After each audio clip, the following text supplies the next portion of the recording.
Dear child, I know you can't see me, but I see you. Right now, wherever you are. Maybe you're driving. Maybe you're doing dishes.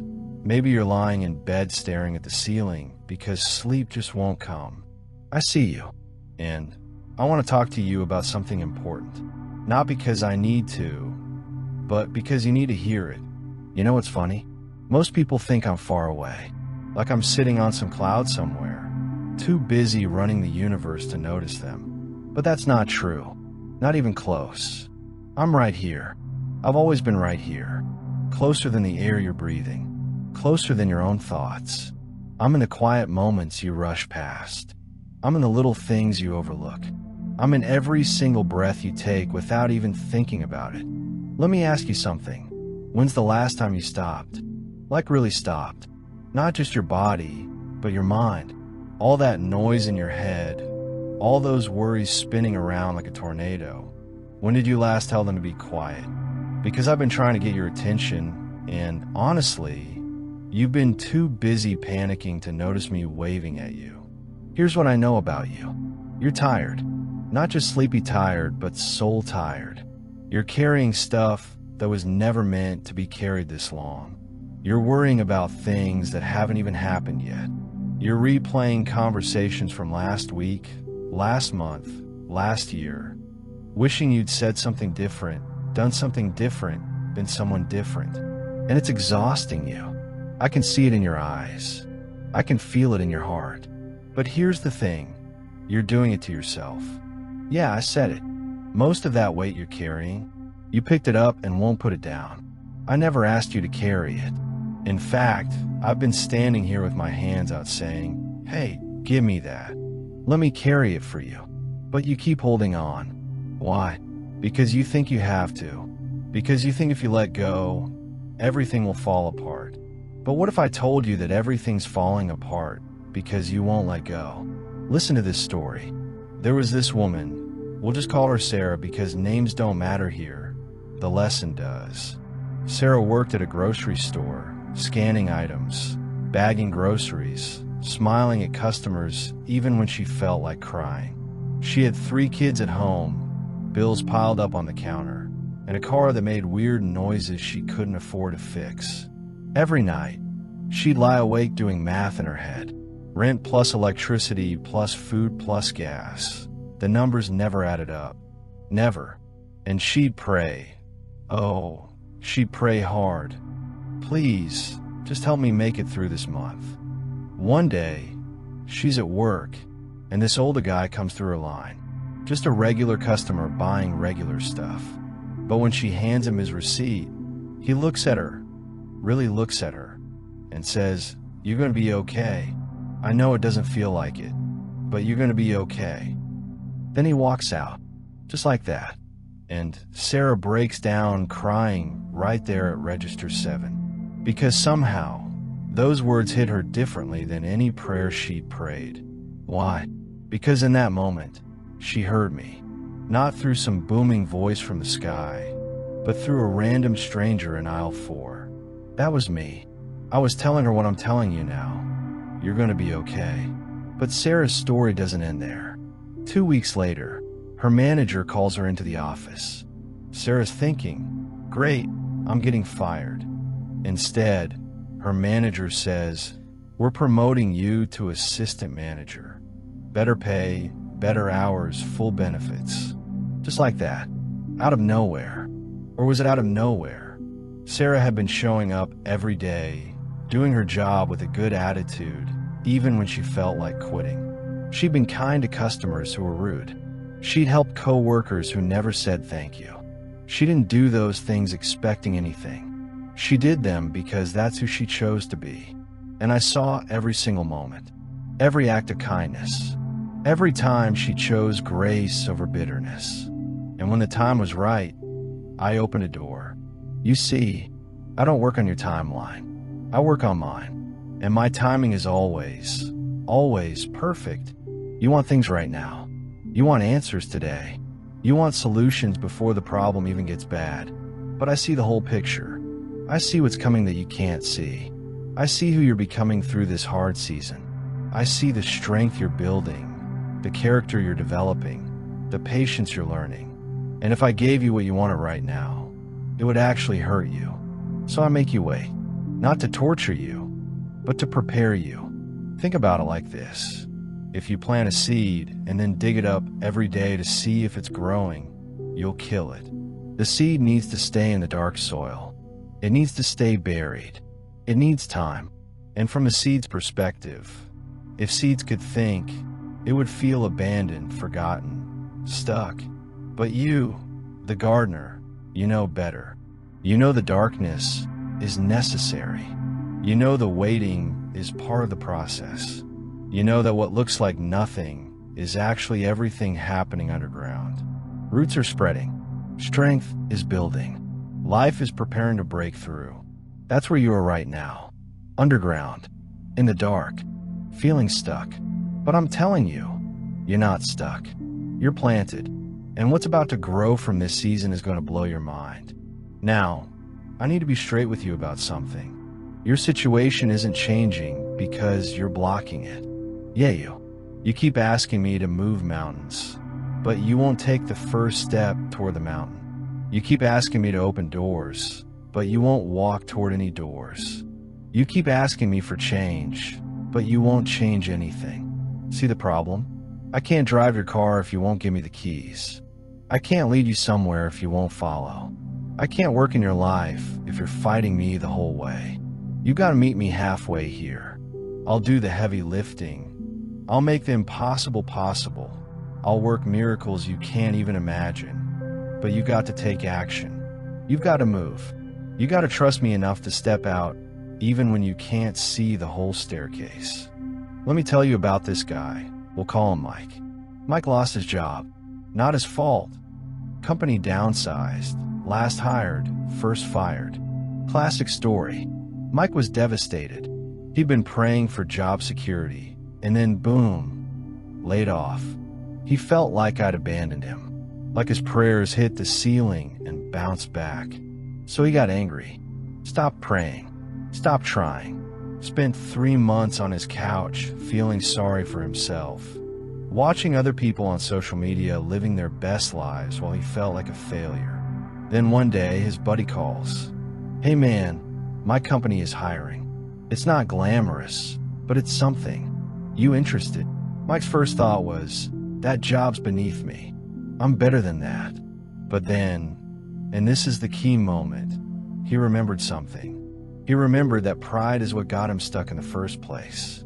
So he swallowed his ego and said yes. He took the job, started at the bottom, did the work nobody else wanted to do, showed up early, stayed late, learned everything he could. 6 months later, a position opened up in a different department. Mike applied, got it, better pay than his old job. A year after that, he got promoted again. Now he's making more money than he ever did before, and he loves what he does. But here's the thing. If Mike had stayed on that couch waiting for the perfect job to fall from the sky, he'd still be there. He had to move. He had to take action. He had to trust that I was working even when it didn't look like I was working. And the moment he moved, I moved. That's how it works. I respond to faith, not feelings. I respond to action, not wishes. You can sit around hoping and wishing and dreaming all day long, but until you actually do something, nothing changes. I need you to understand this. I'm not going to do your part. You've got to do your part. But when you do your part, I will absolutely, without question, do mine. And my part is always bigger than yours. So here's my question for you. What's your part? What's the one thing you know you need to do, but you've been avoiding? What's the conversation you need to have? What's the job you need to apply for? What's the habit you need to break? What's the relationship you need to end? What's the risk you need to take? You know what it is. You've known for a while now. Stop pretending you don't know. You know, and I'm telling you, do it. Today. Not tomorrow. Not next week. Not when you feel ready. Today. Because you'll never feel ready. Nobody ever feels ready. You just have to jump and trust that I'll catch you. And I will. I always do. All right. Let's talk about fear because I know it's running your life right now. You won't admit it out loud, but I see it. Fear is making your decisions. Fear is keeping you small. Fear is whispering lies in your ear, and you're believing every word. What if you fail? What if people laugh? What if it doesn't work out? What if you're not good enough? On and on and on. And you're listening to that voice like it's telling you the truth. But it's not. Fear is a liar. Always has been, always will be. You want to know what fear really is? It's a prison you built yourself. You're the architect, the construction crew, and the prisoner, all at the same time. And the crazy thing is, the door isn't even locked. You could walk out anytime you want, but you don't, because somewhere along the way, you got comfortable in that cell. The walls feel safe. The smallness feels manageable. The prison feels better than the risk of freedom. But let me tell you something. You weren't created for a cell. You were created for wide open spaces. You were created for adventure, for purpose, for impact. And you're wasting your life sitting in a prison you don't even need to be in. I want to tell you about this kid named Alex. Alex loved to draw. From the time he was little, he'd spend hours sketching, creating, imagining. His dream was to be an artist. But everyone around him said, "You can't make money as an artist. Get a real job. Be practical." So Alex listened. He went to college for business, got a degree he didn't care about, and took a job he hated. For 10 years, he sat in a cubicle, wearing a tie, staring at spreadsheets, dying inside a little more each day. He told himself he was being responsible, being realistic, being smart, but really, he was being afraid. Then one day, Alex's company got bought out.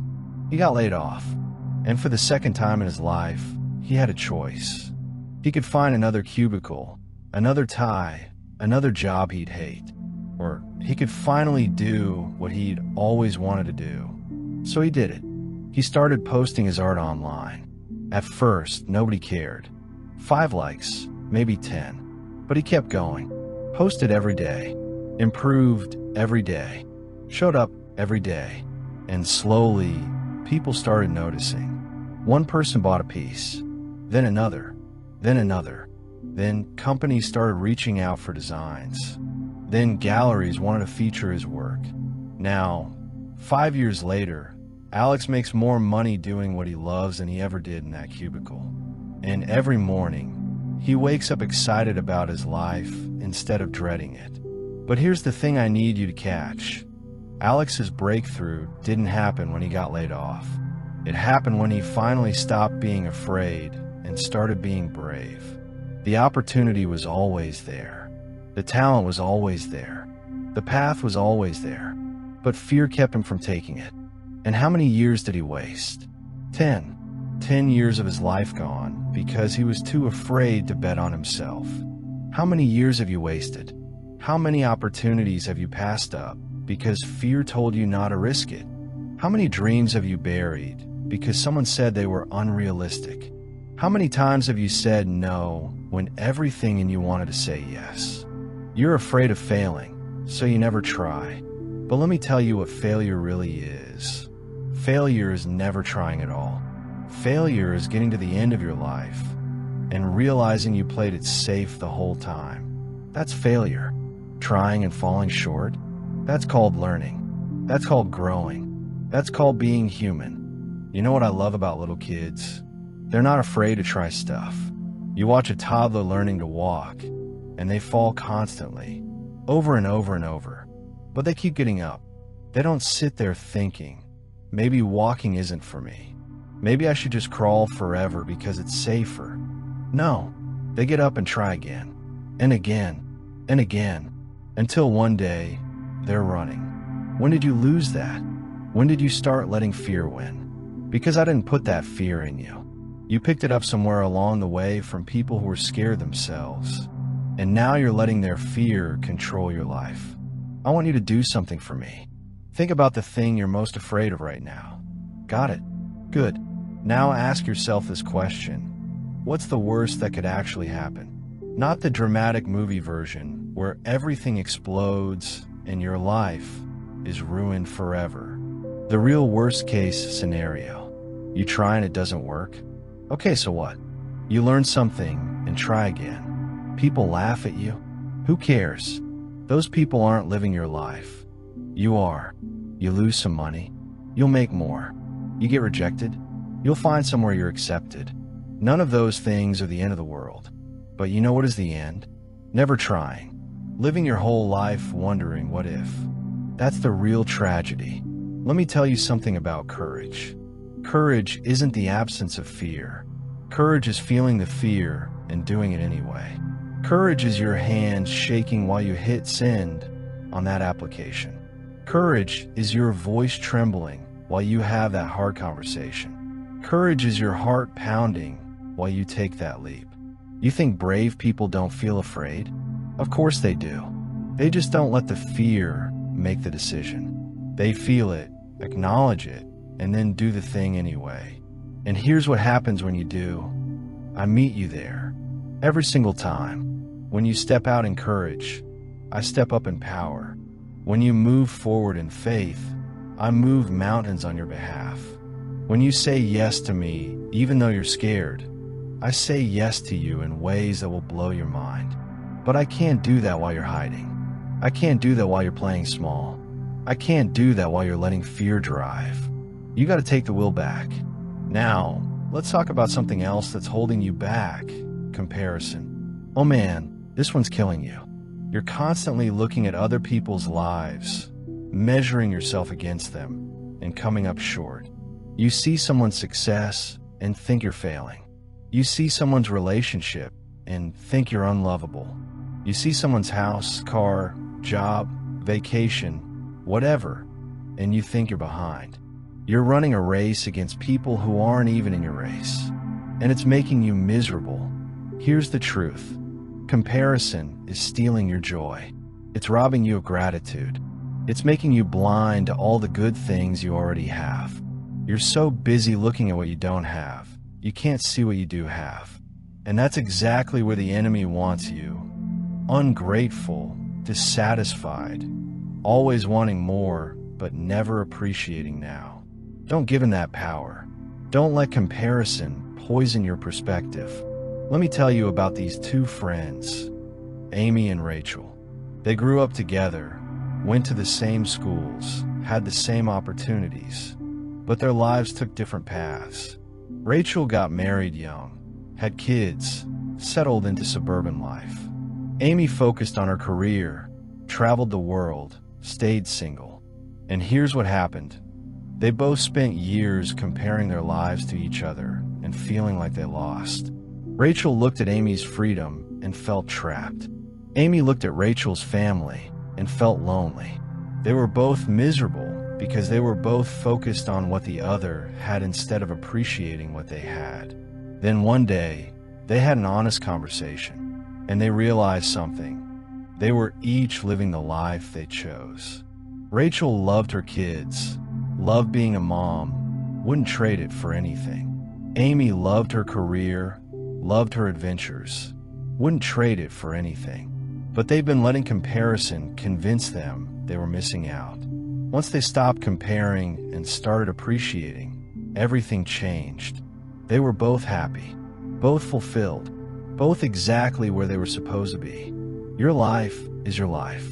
Not your neighbors, not your coworkers, not your friends, not that person on Instagrams. Yours. I designed it specifically for you. The challenges you're facing, I picked those for you because I knew they'd make you stronger.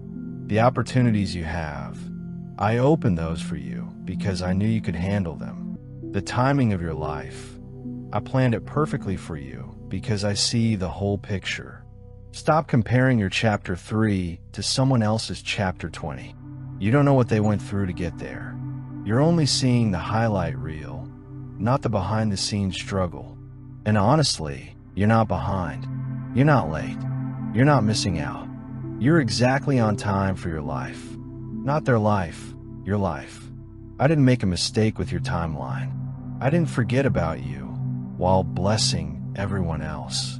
I'm working on your behalf every single day, setting things up, moving pieces into place, preparing you and preparing opportunities. But you've got to stop looking sideways and start looking up. Stop watching them and start watching me. Because I'm about to do something in your life that's going to make all this waiting make sense. Let's shift gears and talk about pain, because I know you're carrying some. Maybe it's fresh, maybe it's old, maybe it's something you've never told anyone. But it's there, and it's heavy, and you're wondering if it'll ever stop hurting. You're wondering if you'll ever feel normal again. You're wondering if I even care that you're hurting. And the answer is yes. I care more than you can possibly understand. You want to know something? I never waste pain. Ever. Every tear you cried, I caught. Every sleepless night you've had, I was there. Every moment you felt alone, I was right beside you. And I'm using all of it. Not to punish you, but to prepare you. Not to break you, but to strengthen you. Not to destroy you, but to rebuild you into something even better than before. Your pain has a purpose. I promise you that. Listen to this story. There was this woman. Let's call her Maria. Maria went through the worst thing you can imagine. She lost her daughter in a car accident. Sudden, unexpected, devastating. Maria's world ended that day. She couldn't eat, couldn't sleep, couldn't function. She was angry at me. Really angry. Why would you let this happen? Why would you take my baby? She stopped praying, stopped going to church, stopped believing I was good. She was drowning in grief, and she couldn't see any way out. But then something happened. 1 year later, Maria met another mom who had just lost her son. And this mom was exactly where Maria had been a year ago, completely shattered. And Maria sat with her, held her while she cried, told her, I know it doesn't feel like it now, but you're going to survive this. I know because I survived it. And in that moment, Maria's pain found its purpose. She started a support group for grieving parents. Now she helps dozens of families every year navigate the worst season of their lives. And every time she helps someone, she feels her daughter's memory honored. The pain didn't disappear, but it transformed into something meaningful. Now, I'm not saying I caused Maria's loss. The world is broken, accidents happen, and it breaks my heart when my people hurt. But I am saying I use her pain. I took something horrible and brought something beautiful out of it. Because that's what I do. I'm in the business of redemption. I take messes and make masterpieces. I take broken pieces and make something whole. I take endings and make them new beginnings. Your pain isn't the end of your story. It's a chapter. A hard chapter, yes. A chapter you wish you could skip, absolutely. But still just a chapter. And I'm writing the next chapters right now. And they're going to be so good that when you look back, you'll be able to see how this hard season was necessary for those good seasons. You'll see how the pain shaped you, taught you, prepared you. You'll see my hand in it. But right now, in the middle of it, I just need you to trust me. Can you do that? Can you trust that I haven't forgotten you? That I'm not punishing you? That I'm actually working on your behalf, even when it doesn't feel like it? Here's what I need you to know about healing. It's not linear. Some days you'll feel strong. Some days you'll feel weak. Some days you'll be fine. Some days you'll fall apart. And that's okay. Healing isn't a straight line from broken to fixed. It's messy. It's up and down. It's 2 steps forward and 1 step back.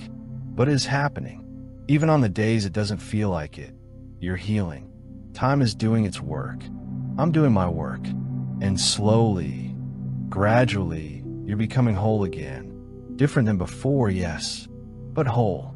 And maybe even stronger. Now let's talk about forgiveness, because I know there's someone you need to forgive.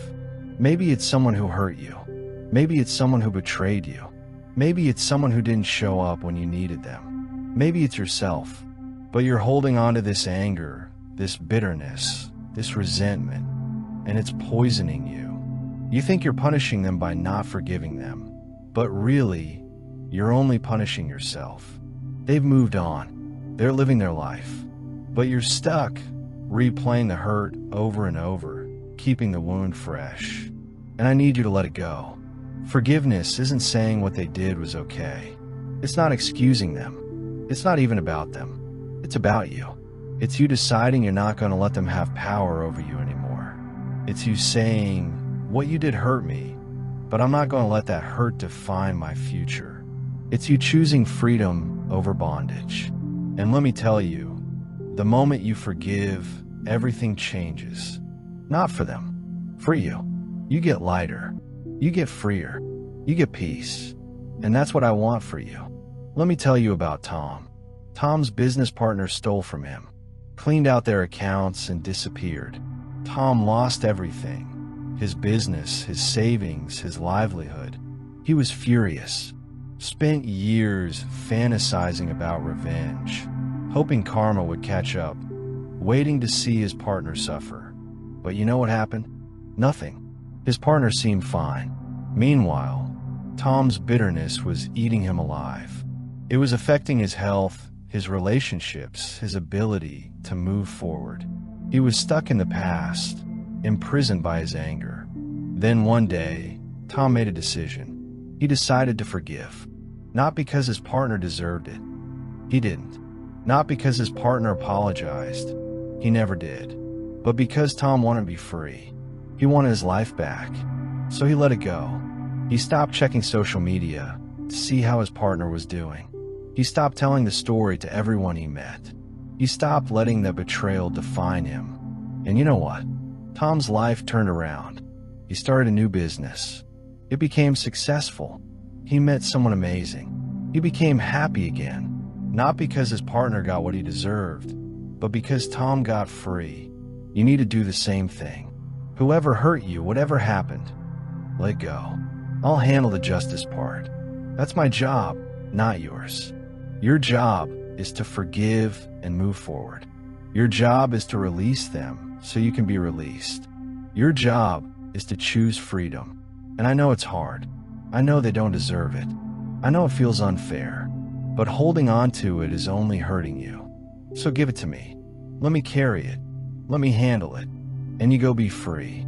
And listen, if the person you need to forgive is yourself, that might be even harder. You've been beating yourself up for years over mistakes you made, things you said, opportunities you missed. You're your own worst critic, your harshest judge. But here's what I want you to understand. I already forgave you.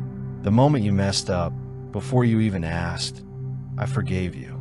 Because I love you. Because I see your heart. Because I know you're human and humans make mistakes. So if I've forgiven you, why can't you forgive yourself? You're not perfect. You never will be. And I don't need you to be. I just need you to be willing. Willing to learn. Willing to grow. Willing to try again. Your mistakes don't define you. They don't disqualify you. They don't make you less valuable to me. They make you human. They make you real. And I can work with real. I can't work with fake perfection. So stop pretending you have it all together and just be honest. Be real. Be you. That's all I've ever wanted. All right, we're getting close to the end here, but there's a few more things I need you to hear. Let's talk about gratitude because you've been taking a lot for granted lately. You've been so focused on what's wrong. You've stopped noticing what's right. You've been so busy complaining about what you don't have. You've forgotten to be thankful for what you do have. And that needs to change. Today, you woke up this morning. That's a gift.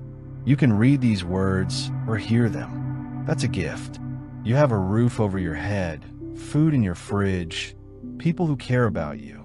All gifts. But you're treating them like they're nothing because you're focused on the bills, the stress, the problems. I get it. Life is hard. I know that. But life is also beautiful if you choose to see it that way. And gratitude is a choice. It's a decision you make every single day to focus on the good instead of the bad. Let me tell you about this guy named Robert. Robert had a good life, good job, good family, good health. But he was miserable, always complaining. The job didn't pay enough. The house wasn't big enough. The car wasn't nice enough. Nothing was ever enough. He was so focused on what he didn't have that he couldn't enjoy what he did have.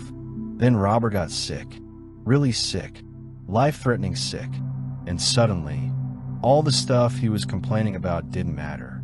He'd give anything just to feel normal again, to go back to his regular life he'd been taking for granted.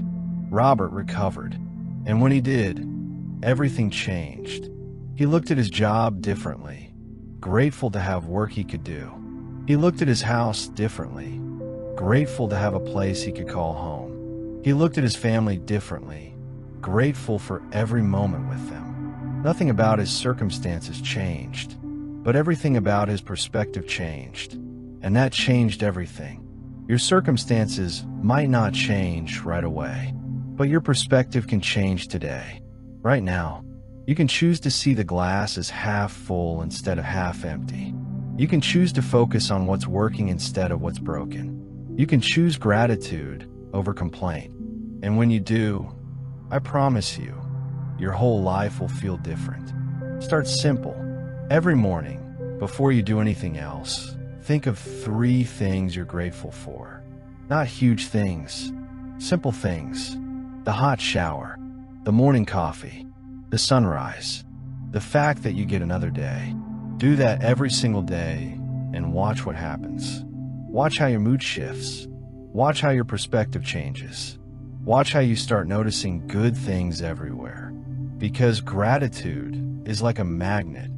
It attracts more good into your life. Now, let's talk about the future because I know you're worried about it. You're wondering what's going to happen. You're making plans, but afraid they won't work out. You're trying to control everything because uncertainty scares you.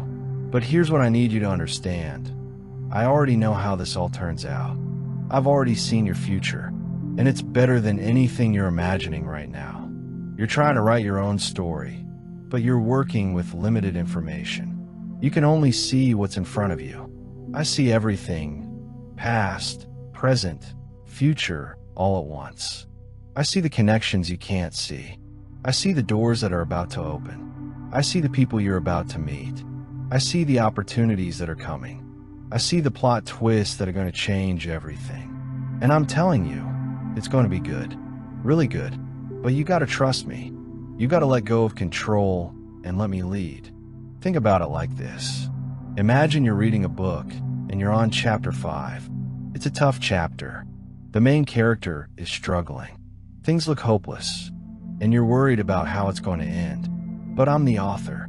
I've already written chapter 20, and I can tell you, the character makes it through. They come out stronger.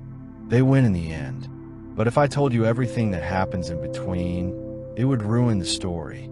You got to trust the process. You got to keep reading. You got to have faith that the author knows what they're doing. I'm the author of your story, and I know what I'm doing. The chapter you're in right now, it's setting up something amazing later. The struggle you're facing, it's preparing you for the victory that's coming. The wait you're enduring, it's making the breakthrough even sweeter. Trust me. Trust the process. Trust that I'm writing something beautiful. Let me tell you about this woman named Grace. Grace wanted to be a teacher her whole life. She went to school, got her degree, started applying for jobs, got rejected again and again. For 2 years, she couldn't find a teaching position. She worked retail, barely making ends meet, wondering if she'd wasted her time on a degree she couldn't use. She felt like I'd forgotten about her dream. But then, out of nowhere, a school in a different state called. They'd found her resume and wanted to interview her.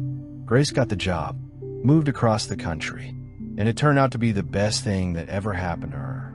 The school was perfect for her teaching style. She met her best friends there. She met her future spouse there.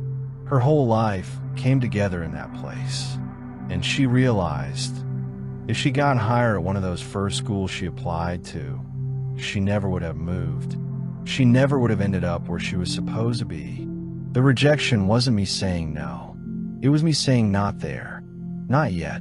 I was moving pieces around, getting everything ready, so that when the right door opened, she'd be ready to walk through it. And that's what I'm doing in your life right now. The closed doors aren't punishment. They're protection. They're me steering you away from what looks good but isn't right toward what's actually best. Trust the direction I'm taking you, even when it doesn't make sense, even when it hurts, even when you can't see where we're going. I can see, and I'm taking you somewhere amazing. All right, here's the last thing I want to leave you with. You matter. I know you don't always feel like you do. I know sometimes you feel invisible, insignificant, like your life doesn't make a difference. But that's a lie. You matter more than you know. Every kind word you speak, every person you help, every moment you choose love over hate, patience over anger, forgiveness over bitterness, it all matters. It all counts. You're making ripples you can't even see. There are people whose lives are better because you're in them. There are people who wouldn't have made it through their darkest day if you hadn't shown up. There are people who needed exactly what you had to offer exactly when you offered it. You'll probably never know the full impact of your life. But I know, and I'm telling you, you're making a difference. Keep going. Keep showing up. Keep being you. Because the world needs you. Not perfect you. Not future you. Right now, messy, imperfect you. That's the you I created. That's the you I love. That's the you I'm using. So here's my challenge to you. Stop waiting for someday. Stop waiting to be ready. Stop waiting for perfect circumstances. Start today. Take one step forward. Do one thing you've been putting off. Have one conversation you've been avoiding. Make one change you've been scared to make. Just one. And watch what happens. Watch how I meet you there. Watch how one step leads to another. Watch how momentum builds. Watch how your life starts to transform. I'm with you. Every single step. I'm not going anywhere. I'm not giving up on you. I'm not disappointed in you. I'm proud of you.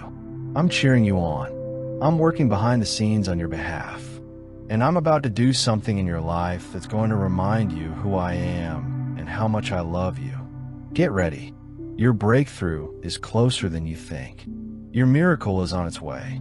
Your story is about to get really good. Just hold on a little longer. Trust me a little more. Keep going a little further. Because I promise you, it's going to be worth it. Everything you've been through, everything you're going through right now, it's all setting up something beautiful. And you're going to look back someday and see my hand in all of it. You're going to see how I used every single moment, even the hard ones, to bring you to exactly where you're supposed to be. So breathe, rest, trust. I've got you. I've always had you, and I'm never letting go. Before you go, I want you to do something for me. Take a deep breath. Put your hand over your heart and say this out loud. I am seen. I am loved. I'm not forgotten. Say it again. Mean it, because it's true. Every word. Now, if this message helped you today, help someone else by sharing it. Hit that like button, subscribe for more encouragement, and drop a comment telling me one thing you're going to trust me with starting today. Your story matters. Your voice matters.